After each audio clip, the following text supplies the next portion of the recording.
Hello, everybody. Thank you for joining us today. We have one of our tribal liaisons, Mytegia Lee, who's going to be doing a really special and important talk on sovereignty through education. So I'll hand it over to Mytegia. You can introduce yourself and then Okay. just get into it. Good afternoon, everybody. My name is Mytegia Lee. I'm Executive Director with Southwest Native Assets Coalition. With them, we do homebuyers education, financial literacy, and credit counseling. And I'm also a tribal liaison for the Tribal Entrepreneurial Enhancement Program with UNM. And I am Ashi, Hia'ani, Bilagana, and Tabahe. Those are my 4 clanships. And in English, that would be Salt Clan, Born for Towering House. Maternal grandparents would be Edgewater. Paternal grandparents would be Caucasian. So it's good to meet all you guys. And once again, I wanted to share a presentation with you all that I recently came up with called Sovereignty Through Education. And this is geared more towards individuals in our tribal communities. A lot of the times we see a lot of presentations that are not as inclusive as we want it to be about our own communities, what we're doing in our communities, and how we differentiate from a lot of other communities all throughout Arizona and New Mexico, Utah, and Colorado. So here we go. Sovereignty through education. One of my bullet points that I put up and words of inspiration is if you believe in the power of knowledge and wisdom, you can bring about change in the universe. And that's something that I myself believe in. And that's a quote that I made. Second is that when wisdom and peace come from when you start believing in the life that Creator intended for you. And that is a saying from Geronimo. So we're going to go ahead and move on to the next slide. And the next slide, did you know Alaskan Native and American Indian populations represent 2% of the total U.S. population? And in 2017, American Indians and Alaska Natives had the highest unemployment rate among Americans at 78% compared to the national average of 4.4%. In 2012, the average American and Alaskan Indian household income was $37,353, while the national average was $57,652. And those come from the U.S. Department of Health and Minorities. Lastly, Native American women make only 57 cents per every dollar that a white male in America makes. I think that's the same for Latina women too. Mm-hmm. It's only 57 cents. Yeah, when it comes to minorities, we see a huge racial wealth gap. So I think that it's important to kind of bring light to this and have these discussions in our community so that we could see where those racial wealth gaps are and people have a better understanding of why it's there and what we can do as like community members and people that are working in the community to advocate for more than that and why it's important to know these statistics. So I think that just sharing a little bit of information on that will kind of, bring some light to the conversation and create that conversation in all of those dark rooms. So next is racial wealth gap in Indian country. On a national scale, for every $1 that a Caucasian person makes, a Native American has 0.08 cents, and that represents a 92% racial wealth gap. That's crazy. It is, and it gives you insight on more of how a lot of the things that are happening around us are really affecting us. And this is one conversation that I always have is when it comes to economists, they're on the other side looking in, right? They're the ones that are giving statistics. They're the ones that are kind of giving insight on what hourly employment rate should be or how much income a community should have or what it looks like.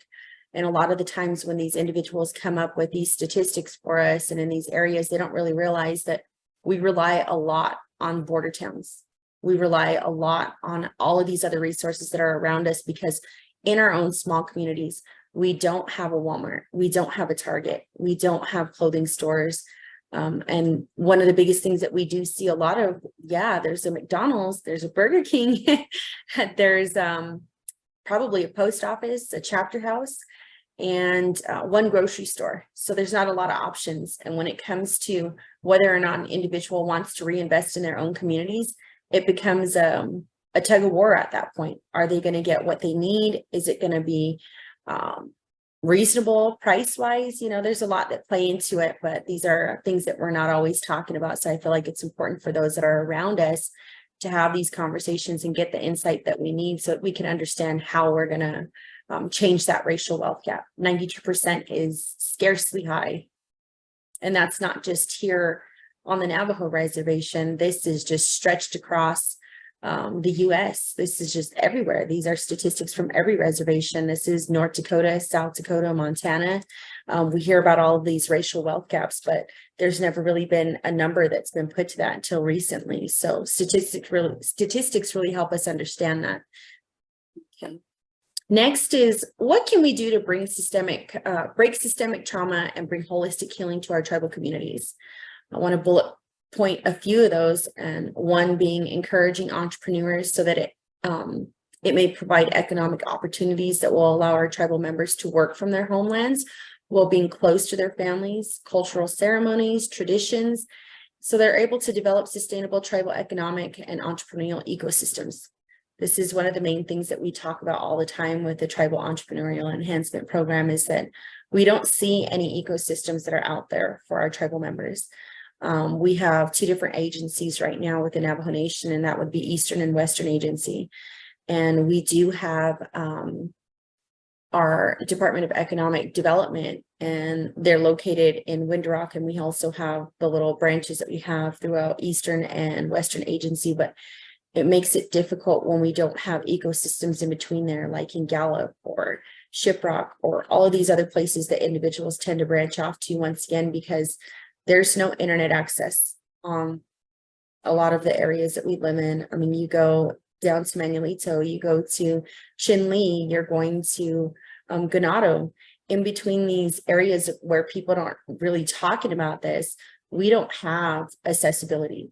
We have to literally drive about 15, 20, 30 minutes, sometimes an hour even, just to get access to a computer, access to a library, access to really anything that's going to help us have that ecosystem that we need, as opposed to figuring out how we could bring more of those accessibilities to our tribal members and families so that we can build that ecosystem where it needs to be, and start to encourage more of that entrepreneurship in our communities. Next would be keep wealth within our rural communities instead of investing money in border towns. This is one of the biggest things that we see.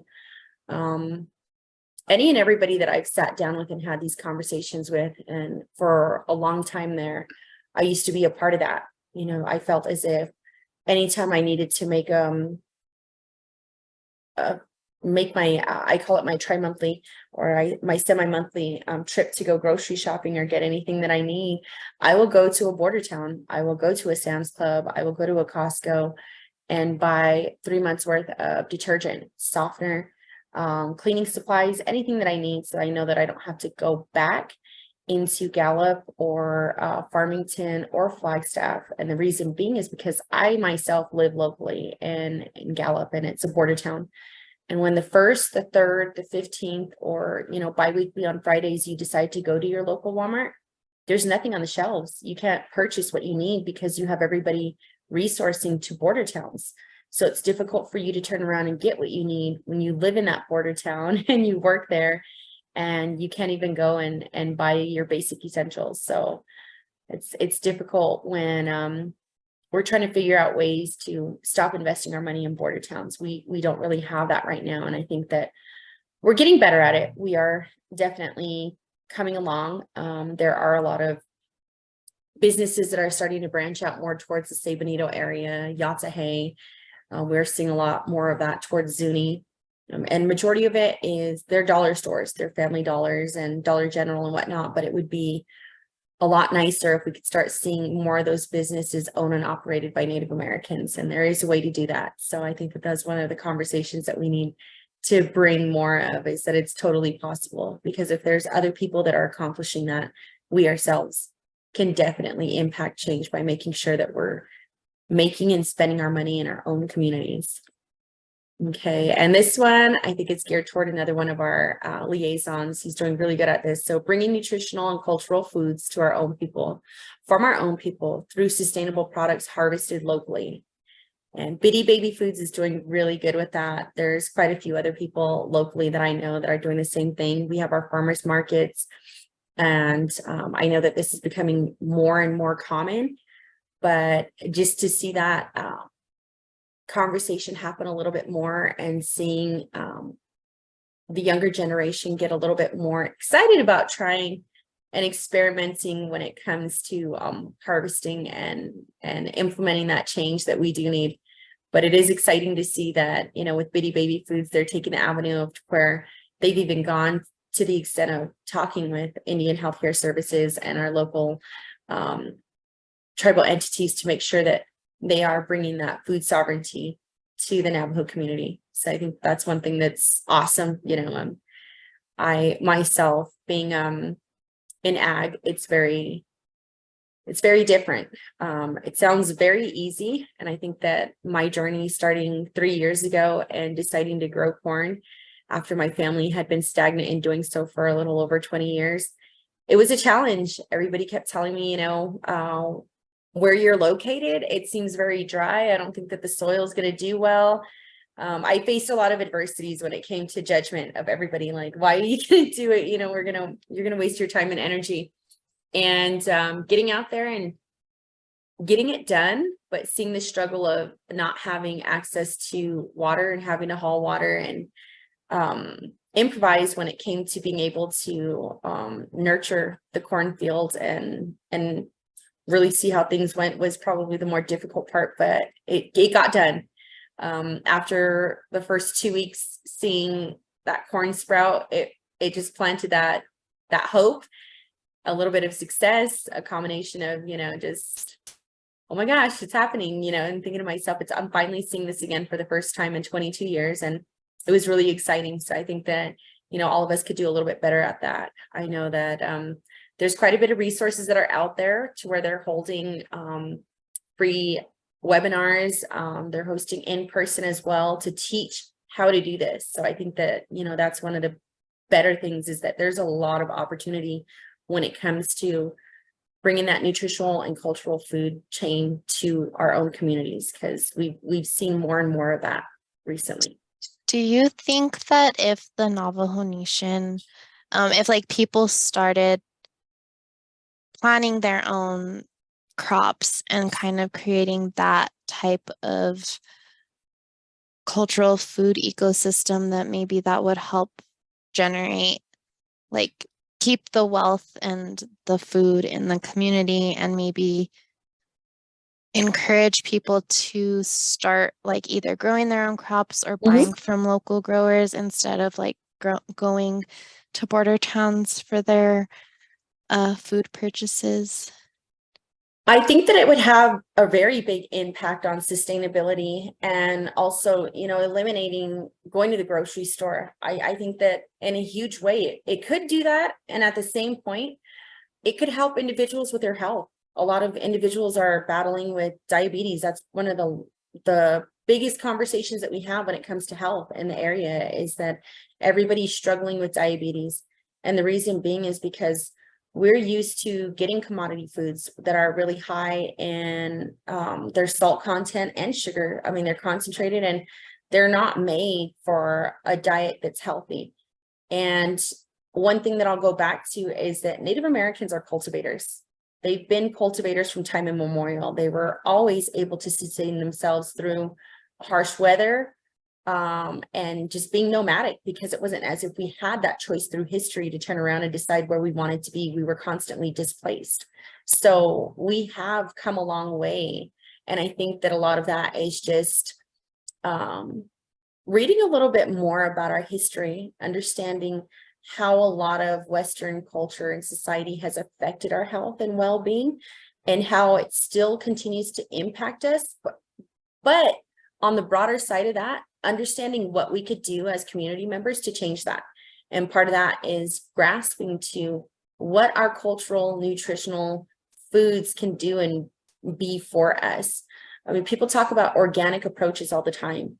Steamed corn doesn't require you to put any type of additives aside from water, and that's something that can be dried, and it's used routinely for us to be able to enjoy what we call Mytegia, steamed corn stew. And you're able to dry out that corn and save it and preserve it. And we're able to rely on that through the winters. And I think that it's just something that we need to fall back on. And when it comes to border towns, I've seen more and more people get familiar with these cultural practices in our communities. One individual by the name of Kim Yazi, she's done a really good job at making a name and a brand for herself as far as Navajo beef. She is now in the casinos. They're using her product to, cater to their clients. And I think that once again, it goes back to, we do have individuals that are out there that are ranchers, that are farmers, and that bring a lot of different items and necessities and needs to our communities that are relevant to our communities, specifically what we eat, what we use, what we wear. And I think that if we just, once again, look beyond investing into these border towns and sustain ourselves and really support each other in our endeavors to grow our own economy locally, I think that systemic trauma and bringing holistic healing into our tribal communities is what we can accomplish, just as what I listed it earlier. And then next is we can begin to allow knowledge to be our medicine. I think that that's one of the biggest things that I will continue to echo in every conversation that I have. I think that it's very important that we begin to familiarize ourselves more and more with things that are happening around us, things that have happened, and what we can do as individuals to impact that change. Instead of just constantly talking about that change, what are we going to do that is going to bring that change that we're seeking? It's easier to, talk about it, but when we're trying to be a part of it and we're actually out there in the community and we're doing something that's going to enhance that, I think that brings for a better approach, a better conversation, and a bigger picture of what that reality can look like. Next is, what can I do today that will help me tomorrow? And I think that a lot of what we're going to get ready to go over here soon is just painting that broader picture for us to understand how we approach that. How do we get there? And giving ourselves bullet points and ways to address that and make it happen. Okay, so evaluating our relationship with money and spending in order to be ready for future financial decisions. A lot of times we don't have these conversations. Growing up in the household that I did, and just being in a home where you are Navajo and in any other Native American community, I think that it's common that we didn't really talk about financial well-being. When you think about our language and you think about our culture, one conversation that I've had with several individuals across the way, whether they were from a Pueblo, whether they were from a different tribe, whether they were Navajo or not, wealth and asset building. Those were one of the two main words that have always gotten thrown to me throughout my career of what is asset and wealth building. And I had to sit down and ask several different people, because for me, asset and wealth building meant my culture and my heritage. It didn't mean money. It didn't mean a vehicle. It didn't mean a home. And the reason why I say that is because when you're talking to individuals that are in tribal communities for a very, very long time, we didn't associate things with money. There was a bartering system that was in place for us. And asset and wealth building for us was, how much cattle do you have? How many children do you have? How many grandchildren do you have? What are your skills and abilities? Do you know how to butcher? Do you know how to harvest? Do you know how to cultivate? What do you bring to the table that's going to sustain your family for longevity? Not necessarily how much is that, or how much do you have saved, or what are your assets and wealth, as compared to conversations that I've had with people that are outside of a tribal community. You ask them what asset and wealth building is. It's a 401k, it's an IRA, it's whatever investments they've made, it's how many vehicles they have, how many homes they own, what property they own. And so the conversation's always been different.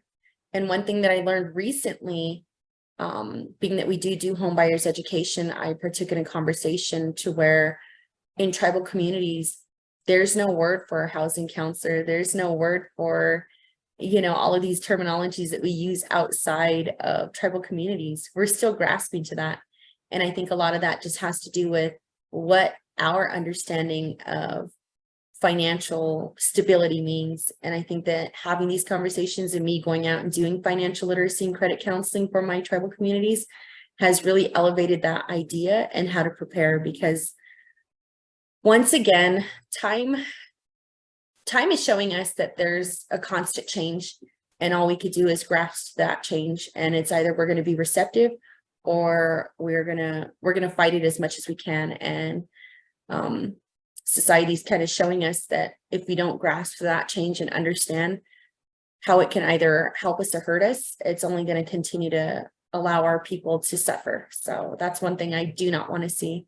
So next would be establishing personal financial goals in order to commit to taking action on ideas that we've selected to work on. This, as a financial fitness counselor, housing counselor, I feel like I've always told people, in order to be successful in whatever it is that you're doing, and if you're going to measure where your successes are and where your failures are, you need to write things down. You need to have a general idea of what your dreams are and how you're going to turn those into reality. Like, let's say that you have the idea that you want to save $10,000 before the year is up. Okay, what are we going to do if you're working part-time and we see that where that racial wealth gap is? You're only making $37,000 as opposed to the $56,000 income bracket for anyone else outside of your racial minority group, So it's always about, what am I going to do? How much money can I really put aside? Do I really need that iPhone? Do I really need to buy that new outfit? Do I need to go out this weekend? Do I have to go see that movie? And understanding that a budget comes into play when you're making these financial decisions of how you're going to work on certain items that you want to work on in order to be prepared. Okay, learning debt reduction techniques that reduce the burden of stress that's caused by debt. One thing that I always say is that in our communities, we don't talk about mental health enough. We don't talk about emotional, psychological, and mental health, and how a lot of times when we're stressed out about our bills, when we're stressed out about our well-being, and we're stressed out about whether or not we're going to be prepared for things that are going on, we don't talk about how it has affected us. We tend to stay quiet. We put ourselves in a box. And part of this is because in the Navajo culture and other cultures, once again, it goes back to, we're taught to have shame. We're taught to, not talk about certain things. And now I tell everybody, we need to start having those uncomfortable conversations. We need to be prepared. And when it comes to being an entrepreneur, when it comes to being a business owner, when it comes to being a homeowner, or when it becomes you being a head of a household, these are things that are very, very important to know and be prepared for. A lot of the times we see individuals that are business owners, even if they're not in our tribal communities and they're not from the Navajo reservation or they're not from New Mexico. One of the biggest things that we've always heard is that they failed 3 or more times before they were successful. And it was simply because they were not prepared. They were not financially prepared. They didn't have a savings account. They didn't have a plan in place. They didn't have a structured business plan. They went into it and just did what they thought they knew. And they failed. But through that failure, they were able to better understand what their relationship was with money. And they were able to come up with a plan, an action plan that they were going to put into place to make themselves successful. So next is discovering information and tools for spending and saving wisely. And what can you do to enhance your understanding about credit and learning ways to improve your credit score? I think that it's very important that everybody familiarizes themselves with their credit score, what's hindering or helping them, and look up different ways that you could help yourself for spending and saving wisely. Right now, one of the biggest things that I like to share with everybody is there are IDA accounts that are out there, and there's a lot of organizations that are in New Mexico and Arizona, specifically with Prosperity Works, where they do individual development accounts, to where if you start to save for yourself, they're able to help you do a matching system. Let's say you invest $1, they're able to match you $4 for every $1 you invest into your account. And when you're becoming a business owner, a homeowner, or you're just trying to complete your education, typically we don't have these conversations of what kind of resources are out there to help you avoid student debt.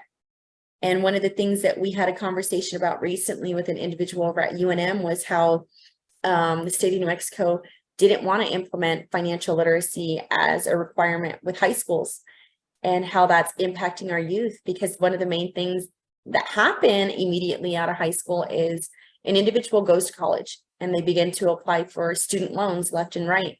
And they really don't have any guidance on how that's going to affect them later on in the future. They don't know that that's going to turn around and impact whether or not they're going to be able to qualify for a mortgage, a business loan, a signature loan, a vehicle, anything that they're doing. 1% of the total amount of whatever that student debt is going to impact whether or not they're going to be able to excel in their desired lifestyle, their business field, or their education, whatever it is that they decide to do. Every decision that we make today is really going to impact us tomorrow. So that's why I named the slide, what can we do for ourselves to help ourselves today for tomorrow? All right, next is let's determine your feelings about money and budgeting by being honest with yourself. I like to do this part of my sessions and just introductions with everybody, because I think that it's really difficult to kind of decipher how it is we look at money. Typically, I like to ask people, how much of us say that we impulse, we like to spend too much money on impulse. And lately, I like to use these scenarios. Like there's a lot of us that like to go to Dutch Brothers or Starbucks, we were the first ones in line when they opened that Raising Cane's chicken, or they have any type of events that are going on. We know exactly what's going on and we impulse without really thinking, do I really need that coffee? Or, do I really need that, that meal? And it's impulse. And then the second one is, I wish I had more money. There's every single person in every single room that I've ever gone to where I've had this conversation has raised their hand and saying that they wanted more money. And my next question after that is, what are you doing to help yourself attain more money? And everybody's kind of looking at each other, and I'm like, how many of us are full-time employees? Everybody's raising their hand. And I'm like, how many of us can get a second job? And nobody really wants to raise their hand, nobody wants to raise their hand. But then I'm like, okay, well, how many of you knew that you're entrepreneurs? And everybody again is confused. And I'm like, one of you guys is really good at maybe making tortillas. The other person is a really good mechanic, or maybe you know how to haul wood. Maybe you're able to sew, and maybe the next person is really good at babysitting, and they always have family members that need a babysitter on the weekend. Those are all pathways to entrepreneurship. You have an ability and a skill set that nobody else has. And those are ways that you can address how making that wish of having more money a reality. Next is, I often use my credit cards when I know I shouldn't. There's a lot of us that do have this problem. I've seen it time and time again, whether I'm doing just strictly financial literacy or preparing an individual to migrate into home buying. One of the biggest things that I've seen is accumulated credit card debt or small dollar lending debt. And a lot of times it's only because an individual doesn't have a savings account. They weren't prepared for unforeseen expenses that they were hit with, and they let their credit card debt snowball because they were taking advantage of using their credit card and their high usage amounts to turn around and cover expenses that they wouldn't have otherwise incurred had they been prepared. Right. And then next is not being afraid to use coupons. I've always asked people, how many of you guys use coupons? And nobody raises their hand. And I'm like, get on your apps, get on your Safeway, Albertsons, Smiths, wherever it is that you go grocery shopping, and go on to Procter and Gamble, go on to these other websites and start to adjust to using coupons, because you'd be surprised at how much money you could save just by doing that. And the next conversation is stop shopping during the 1st, the 3rd, the 15th, and every Friday of the month. If you notice, a lot of these retailers, they're in the business to make money. Anywhere you go, any retailer you go to is in the business to make money. But if you just wait till the 2nd week of the month, wait till the 3rd week of the month, and always do your grocery shopping, on Wednesdays. Those are when they come out with their new ads. Take an ad, and I highly encourage everybody that is watching this, that gets the chance or hears this message, to sit down, get a grocery ad from the first and second week of the month and compare it to the third week of the month for your local grocery stores and see how much that differentiates. A loaf of bread can go from what, $5.99 all the way back down to 99 cents. Carton of eggs could go from anywhere $5.99, $7 all the way back to $1.99, and sometimes even less. There's a huge price difference in just taking these small little tools and incorporating them with our day-to-day activities and making sure that we're taking advantage of any outlet for us to save and be a little bit more responsible with our spending. Next is, how many of us have friends and family that are able to talk us into spending money that we wish we didn't spend? Like, we're all victims of it. I tell everybody I have quite a bit of brothers and sisters, and as soon as I get that phone call of like, hey, we should go do this, I'm like easily sold. I will get up, get ready, go out of my way to turn around and accommodate whatever it is that they want to do, because first off, who doesn't want camaraderie? Second, it sounds fun at the moment. And it's easy for us to fall into that gap. So I think that, just learning to refrain from that and responding to family members of like, hey, I know the weekend's coming, but I want to give you a heads up right now that I've kind of got plans. I'm going to stay home and do a family night, do family game night, or I'm going to have a simple get together. I'm just going to have a cookout. Maybe you want to bring an item or two and we could just stay at home, and play a few board games or video games, or just do some fun activities. But, let's try to keep it simple this weekend, and implement ways that you could still incorporate having fun and being around the people you want to be around, but at the same time, being conscious of your spending. Okay. And then next is, how many of the individuals that we talk to pay their bills on time? It's a good and bad situation. I've seen people that are really bad and then people that are really good and they're disciplined. So once again, it's just having the conversation and then being honest about our bad habits, and and then being open to new ideas. I think it's very important to be being open to new ideas on how you could get prepared for anything that you're facing, or how you could restructure your current spending habits and your current situations to work for you. I've seen it a lot to where people have come to me and they're overwhelmed by debt. I think one of the main stories that I do share is about an individual who came to me who was 99% debt to income ratio, really overwhelmed, and he just wasn't able to really navigate through what he was going to do or how he was going to get himself out of the situation that he was in. And all I told him was, that's my job. My job is to give you those solutions and to help you navigate through what your current situation is. I then looked at his credit report, looked at his spending habits, looked at his income, and we were able to come up with a financial solution for him and get him. Right now, he's 100% debt free. All of his income is his, aside from what he, pays to his consolidation loan that he got in order to alleviate his debt situation. But still, it's far more fair than what he was at. We see a lot of individuals who are at anywhere above 38%, some even, oh my gosh, for a while there, it was 200, 300% for some of these predatory loans that are out there. And these are individuals that wouldn't otherwise qualify for a loan product with a big name bank, because they look at the 4 C's of credit. They do look at debt to income ratio. And if you're anything above sometimes 30%, they probably don't even want to call you back. If they see a credit score under 650, they once again probably are already thinking, okay, we're not going to be able to do this. So, it's very important that we're conscious of our spending and how it does affect us, because we become a risk factor. And being in tribal communities, there's already that racial wealth gap, for one. Two, there's not equitable access to capital. Things that work for larger cities, things that work for, successful individuals when they're rating their metrics of whether or not they're going to qualify for a loan, just are never going to work in minorities or border towns or reservations. So that's one big highlight I always want to put out there. And just all be conscious about better ways that we can handle our money, our thought process to that, and our approaches, and how it's going to be an elevator for success. What do you think would work? Like, what does that look like?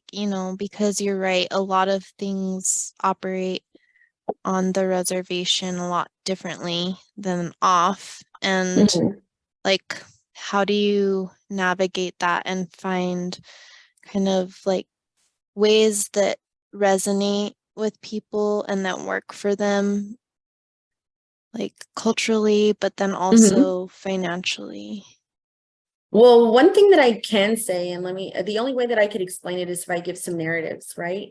Um, we're living in communities and around communities that have low to lower income, meaning that individuals are either under that, I'm not even going to say under, they're well under that racial wealth gap. They're making $37,000 or less a year working full time, or they're on fixed income.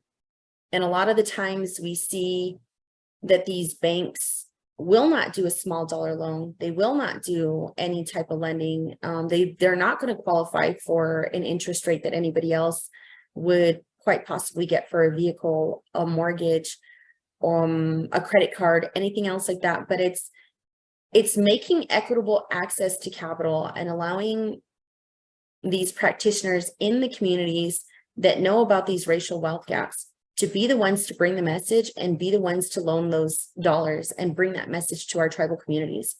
I, for one, have my own lending product that we do with SNAC, and we're able to do that through our partners because they do understand that success matrix.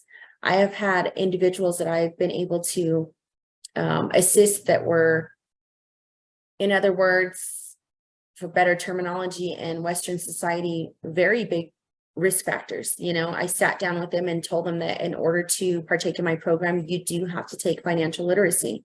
There is homework that I'm going to give you.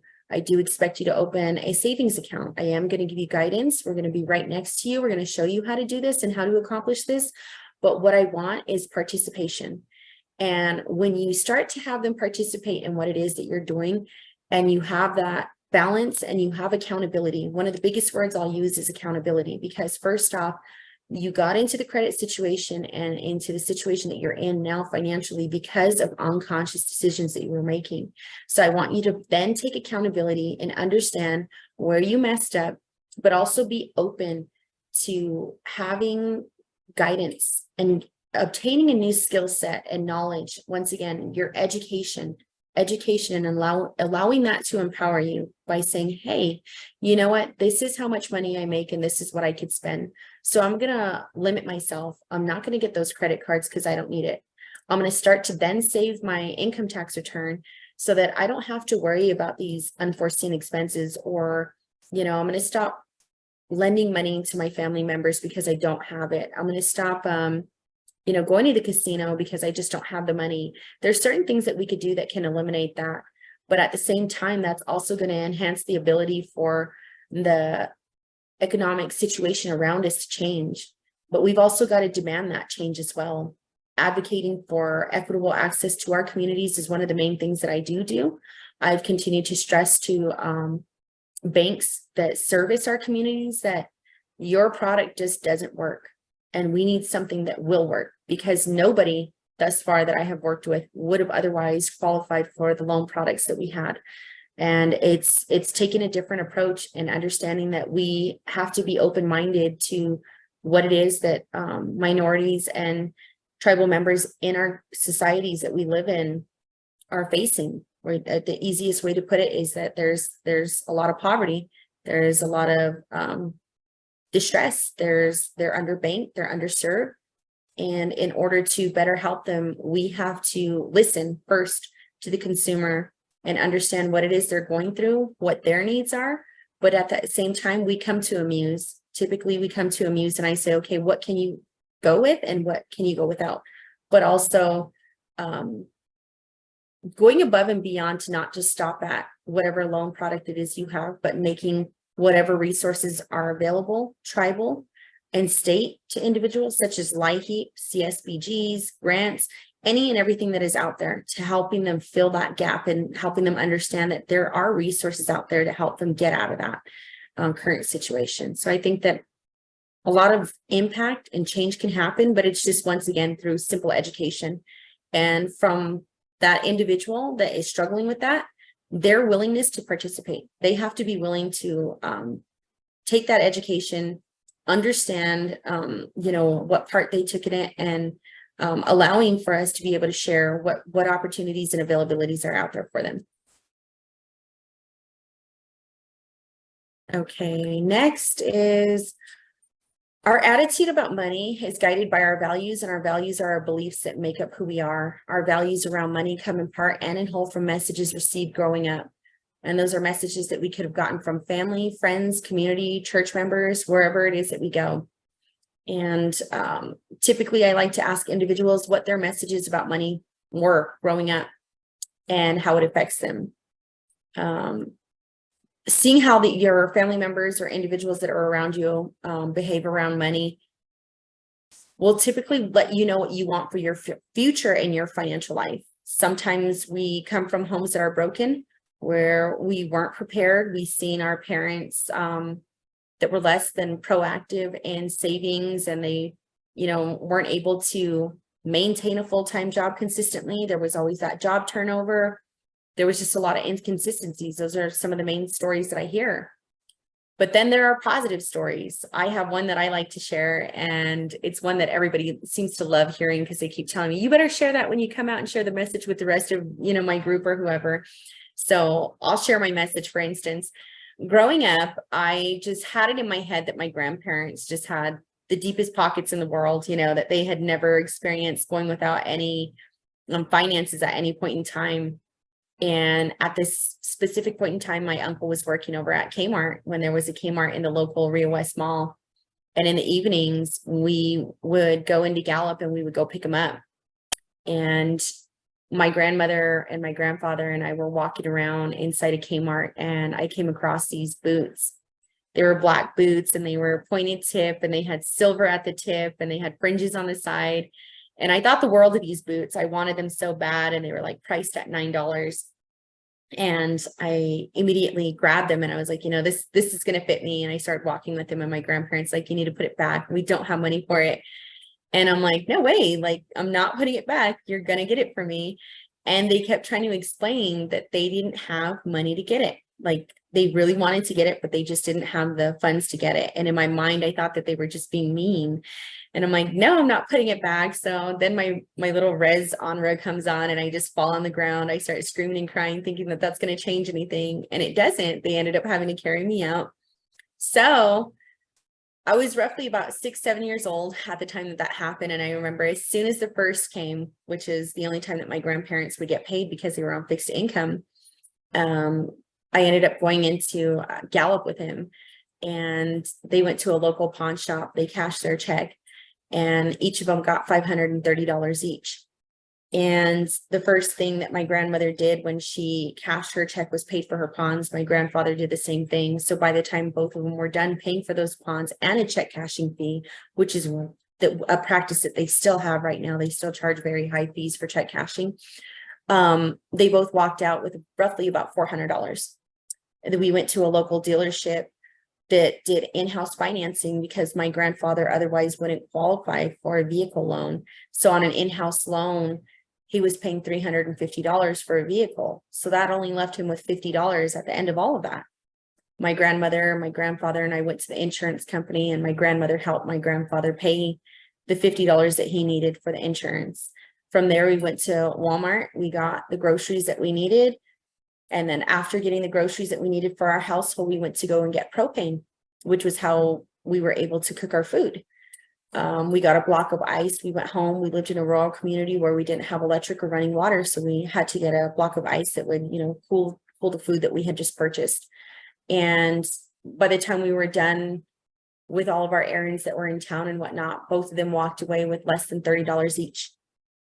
And it never dawned on me that they really didn't have as much money as I thought they did. In my mind, it was like they always had, money. I grew up in a home where there was a lot of love.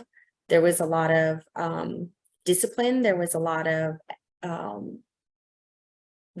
times where we were learning new things. We were learning how to brand. We were learning how to butcher. We were learning how to shear sheep. It was child labor. But, you know, it was all in good faith. And it was that they were preparing us for what we were used to. And that was the ranch life, that was silversmithing, that was ranching and farming. So all in all, it was a good message for me because it gave me the reality check that, hey, this is how reality really is. And it was a good message about money. It was make sure you pay your vehicle first because we need transportation, you know, get groceries, pay for what we need to pay for. And from there, we went to Thunderbird Jewelry Supply, and my grandparents had purchased some silver and purchased gas that they needed in order to turn around and solder the items that they needed, because they did a lot of cash jewelry. They did overlay. There was a variety of jewelry that they were able to make, and we were able to resell in order to supplement for the rest of the month to get by. But basically, that was my message about money. And that's what I share with people, to let them know that, you know, you can either have a good or a bad message, but at the end of the day, it's what are your thoughts and idea of why it's important to change those messages, and what are you going to do to enhance that? Let's say that you did get a bad message about money. Maybe somebody in your family was really bad with money and they weren't able to save and you struggled. What were you going to do to change that? I know when I was young and roughly about the same age of 7 years old, I sat outside of my grandparents' house and just thought to myself, I want to live in a home where there's electric. I want running water. It was always these wants that I had, and I had to come up with an ultimate plan to make sure that I was going to follow through with what was going to help me attain what I felt like I needed in life. And, you know, that's just something I like to share with individuals, but also get their feedback on what were your messages and what can we do to implement those messages that we're taking away from this, and how it's going to help us. And financial fitness tip I like to share with everybody is emergency savings are a must. Financial planners recommend that couples save at least 3 months worth of their living expenses, and that single individuals set aside 6 months worth of living expenses. I always tell people that I recommend that you save whatever amount that you know you're going to feel comfortable with, because no economist and nobody that does any type of financial literacy is ever going to know what your needs and wants are and what's going to be comfortable for you. Let's say you hit some hardship or you're unemployed for a few weeks or months, whatever it may be. You need to make sure that you're prepared for that. And preparedness is also in the sense of what we dealt with recently with pandemic. We saw a lot of our entrepreneurs and smaller business owners succumb to COVID because they weren't prepared. There was no savings in place. And when New Mexico shut down, there was a lot of hardship that these businesses faced because they were not considered essential. And there was nothing that was out there that was going to prepare them for what they were dealing with, because they were small mom and pop shops and they had to permanently close their doors. So I always say, you know, make sure that you look at around, go to your banks, look at what kind of yields they have for any type of accounts they have, whether it's an IRA, a CD, and look into those IDA accounts and see what you could do to elevate yourself and be prepared for foreseen and unforeseen expenses.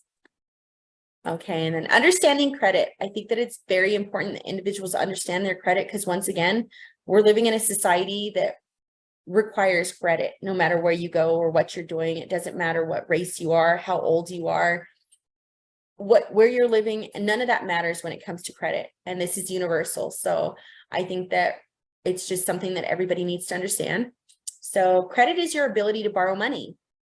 Anytime that a bank, a finance company, or a business lends you money and you agree to pay it back at a later date, you're using credit. And in most cases, there's a charge for borrowing money, either in the form of interest or a fee associated with the application, sometimes both.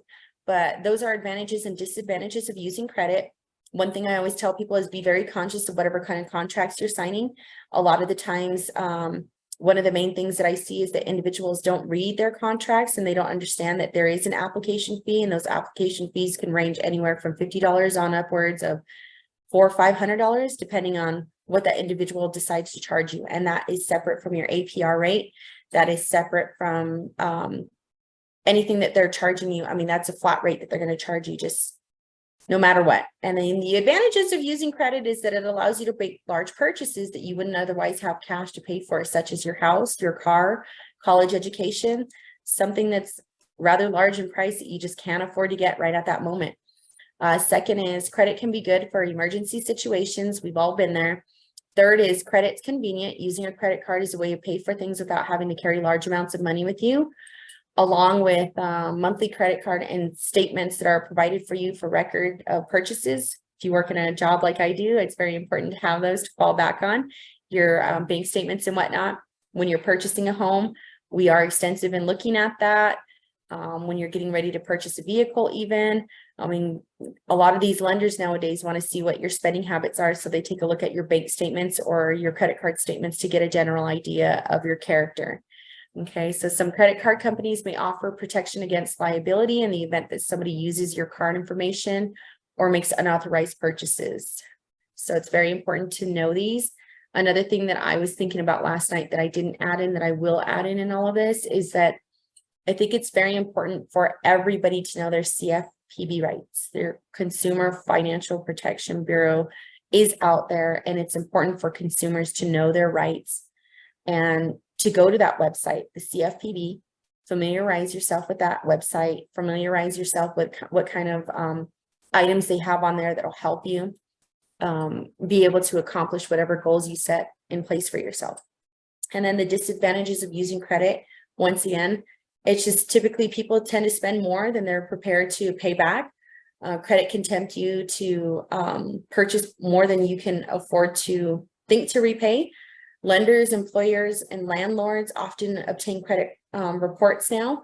So if you mismanage your credit, it makes it more difficult for you to attain anything as far as getting a job, an apartment, turning your utilities on, anything really now. So lenders report missed payments on your credit bureau, so that affects your ability to attain additional future credit. And the objective in all of this is just to understand how credit affects your financial life and learning ways to improve that. So I think that this and entrepreneurship go hand in hand, mainly because if you're going into a bank and you're getting ready to apply for a business account, they are going to pull your credit. They are going to want to know these things, especially when you're getting ready to apply for a credit card for your business. They pull your personal credit information along with the business that you're working for or the business that you're opening. And they will look at all of that, regardless of whether or not your business is making a lot of money. You could still be considered a risk factor, and that can affect your ability to turn around and sustain your business when you really do need it. So I think that those are some key points to walk away with. And then credit basics, our key terms is creditor. That means the financial institution of business that's extending you whatever kind of loan that they are, or an extension of funds that you don't already have. An example would be Visa, MasterCard, Tate's Auto Center, Dodge, GMC, wherever it is, retail stores, Ross, TJ Maxx, Sam's Club. Credit bureaus are credit companies that collect consumer information about you. That would be TransUnion, Equifax, and Experian. And lastly, I just want to share how to order your annual credit report for free, and that would be done at annualcreditreport.com. You are entitled to one free copy of your credit report annually. And if you do not have access to the internet, there's a phone number that's provided for you as well. And if there's no other questions or anything from Cecilia, that's going to conclude the information I felt was important to share with you all today. I just want to talk a little bit more with you, about just some of the discoveries that you made in kind of preparing for this presentation and what led you to, really feel like this is important and this is one of the needs as well as solutions for entrepreneurs, but not just entrepreneurs, like personal finance, and that economic development. In the communities that I've gone to and the community that I live in and the communities that surround me, one of the biggest barriers I've seen thus far has been a language barrier. There's a comprehension barrier, and there's a lack of access to resources just stretched across.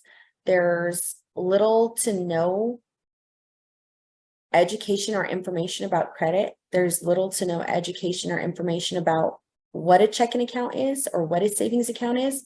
Yes, we have our tribal members that do have checking accounts, but that only coincides with the fact that Social Security Administration told them that they weren't otherwise able to get their fixed monthly income if they didn't have a checking account. And people that rely on fixed income just simply went to the Social Security Administration and obtained a letter stating that they needed to open a checking account and that they needed to return that information to them so that they were able to access that. Added, a lot of individuals that I've talked to have had such a bad experience when it comes to working with individuals that own businesses in border towns, such as vehicle lenders.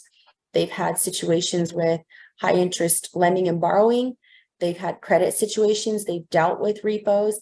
They've dealt with that distrust that has come along with those practices that have happened. And we see it because right now, statistics show that Native Americans make up for 78% of the predatory lending that has unfolded in New Mexico alone. So we see so much devastation and hardship that has come along with the simple understanding of what credit is, what finances are. And it's affected a lot of entrepreneurs in the sense that when we do go to them now into these communities and we let them know about what kind of grants are out there or what kind of resources are out there for them, it's difficult for them to grasp that somebody wants to come into the community and really wants to assist them in elevating their potential to be a business owner or to migrate beyond setting up at a swap meet or setting up beside the side of the road or going from restaurant to restaurant or from, just outside swaps and events that they host locally, because there's just no trust for them. There's not enough information. And I think that it's created this barrier for enhancement because first off, predatory practices were not scrutinized for the longest time. And there was nobody that was out there that was educating and advocating for their local community and tribal members. I'm a big advocate for my community, so I see a lot of that. And at the same time, once again, like I said, there wasn't an ecosystem. And now, once again, I'm going to thank UNM for that, for allowing that ecosystem to be developed and for their partnership and making sure that TEEP was then founded for the Tribal Entrepreneur Enhancement Program, for us to begin to outlet and resource all of our local community and tribal members to ecosystems and resources that are out there, grants that are out there, partnerships that are out there. For instance, Change Labs, they're on the reservation, partnering with the Navajo Nation's economic development and being able to resource more and get more information out there, and understanding that not everybody in the community, once again, has access to the internet. They're not on social media. They don't have a smartphone.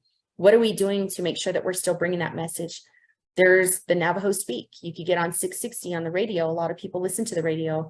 They listen to, KTNN. They listen to whatever radio stations are out there, broadcasting and letting them know about these events, getting out, going to these local swap meets, going to the chapter houses, going to these planning meetings, going to our tribal leaders, and getting out there and letting them know that, for one, we're trying to help. Two, what resources and partnerships can we make? Three, having that grassroots approach, myself, along with the other entrepreneurs that are out there and the liaisons that are out there, and really impacting that change by bringing these conversations, bringing these resources, and empowering everybody to understand and know that, and trying to overcome that wealth gap that we're dealing with, but also that comprehension barrier to turn around and be able to say, let's adapt to that change. Let's structure that change. And what is your learning mechanism? Is it easier for me to write it down? Is it easier for me to show you? Is it easier for me to explain it to you? Or do you need all three? What do we need to do to be able to make sure that that comprehension is there, and that we are there, and that we're bringing that change in these conversations? You mentioned something early on that I really appreciated, but also kind of got me thinking a little bit. How, historically, the Navajo and a lot of Native Americans, actually all Native Americans, you had assets, you have assets, but it's just not like credit or, the IRA, the 401k. And I think that's really beautiful and, something that I would hope people would hold on to and understand, like, okay, just because maybe I don't understand this type of like financial asset yet. Mhm, I do have these. mhm. And then that led me to think, you know, like I I wonder if there's, you know, kind of this fear of, well, if we start pursuing and learning more about this type of like assets, are we going to lose, you know, that tradition and what your people have held on to for so long? And I know you have a lot of really good thoughts on this, so I just kind of want you to speak to that maybe a little Okay, bit. so for me and myself, I have my own children and my three children, and I come from a very strong family to where, like I said, growing up, from the moment that I was able to get outside and walk around outside, I knew that having that relativity to understanding why it was important to have sheep. Not only did we butcher, but we took their wool and we were able to cultivate and make rugs, right? We were able to butcher, we were able to sustain ourselves. Having cattle, we were able to fall back on that if we needed to sell or if we needed to butcher or if we needed to trade. Having horses in order to be able to chase our cattle, herd our cattle, get them to the water, get them to do what they needed to do. And really rely on the resources that we had around us, along with our, once again, our cultural heritage, our practices. It's important as individuals that we continue to instill that in our children, and that there's nothing wrong with that. There is absolutely nothing wrong with empowering ourselves and having that strong endurance, because it's resilience. Resilience is what has brought us as Native communities to where we are right now. And I think that the biggest thing that could be a bigger threat to every single person around us when we're growing and we're making that economic development and we're coming outside of these silos and we're starting to grasp to what society is telling us the change is and what needs to happen, there shouldn't be a threat. There should be an understanding that healing comes from that. Healing comes from the systemic barriers that were put into place for us. All of these traumas that we as Native Americans across the board have experienced from as soon as colonization happened. You know, there's a lot of such hard history that we've faced just all across the board as Native Americans. But I think that once we start to heal those traumas and we read about our history and we empower ourselves with that education, but then we also take to what society is telling us and we embody ourselves with, once again, understanding that education is going to bring that sovereignty. We are a sovereign people. We are able to make our own laws. We are able to, you know, make our own communities what we want them to be. But how do we progress to that when we're not accepting the change that is around us? It is first saying, what can we do? Which is why I brought some of these ideas. What can we do as tribal members to bring economic development where we're at? How can we enhance that? What does business ownership look like for us? We see it every single day. I see it when I go to the swap meet, whether it's somebody selling stir sticks, somebody selling blue corn mush, somebody selling medicine, somebody selling shirts, somebody that's selling breakfast burritos or kneel down bread. There's something that every tribal community member brings to our community that is important to who we are and how we are and who we're going to become. And the way that we can impact that change at a high success rate is taking the education that is around us, grasping to what Western society has adapted to right now, and understanding what their idea of asset and wealth building is, but taking our culture and heritage and implementing that into who we want to be and where we're going. I think that it could just bring nothing but success to where we're at, because we've seen it. We've seen so many individuals migrate off of these reservations, and the statistics are pretty high for that too, of individuals that have always been told to go and get an education so that they could come back and help their community. But then we have so many people that leave the reservation and they stay in urban communities, they stay in larger cities because they've then adapted to what is around them and what they want for them. And they know that if they come back, they're limited. They're put back in that box. And I think that the concept just needs to be refusing to allow society to put you back in that box, bringing that change and not accepting that, but being that voice and being the impact and being that light bulb that lights up the room. I mean, there's a lot of dark rooms across Indian country, but it's bringing those conversations and bringing the change and thinking to yourself, What can I share that I know? What can I share that I've gathered through my education, my experience, and my traumas that I can just bring change to the community in? Maybe there's something that somebody knows that I haven't talked about yet, that I haven't brought to the table. And what they could do is share that with me, empower me, let me learn, and let's share what it is that we have and embody each other with that understanding and this education, and allow that to be our strong factor to how we're going to combat the disparities in our community and how we're going to come out of that suppressed state.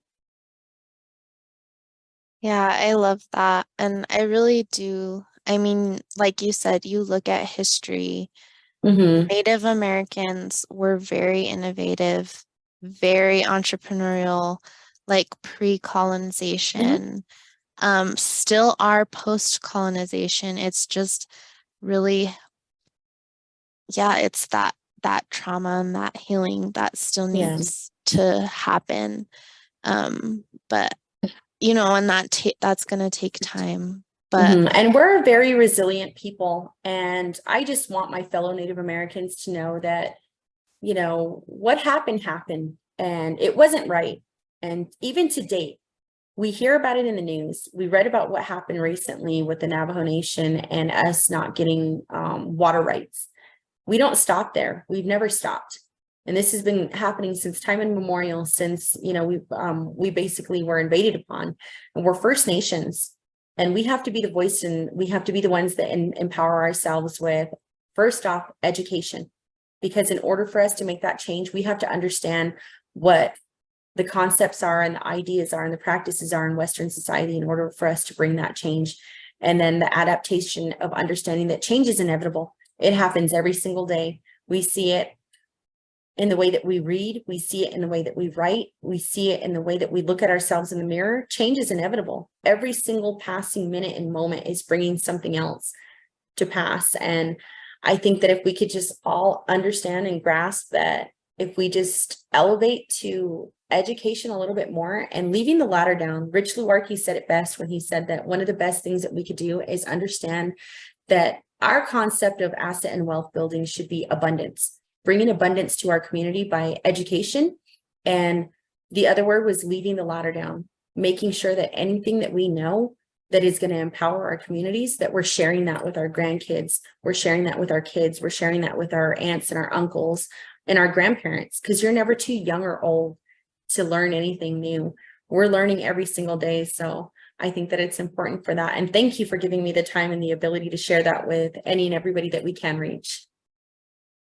of course, I always love talking with you about these things because I think you have a very honest and like truthful perspective in a lot of ways. And I always appreciate, you know, the conversations that you bring to the table and the issues, you know, that you bring up, but then also the solutions that Mm-hmm. you are working to create. So thank you so much. And I Yeah. already know we're going to have you on again to, you know, just continue these conversations because it's really important. Mhm. So thank you. Thank you.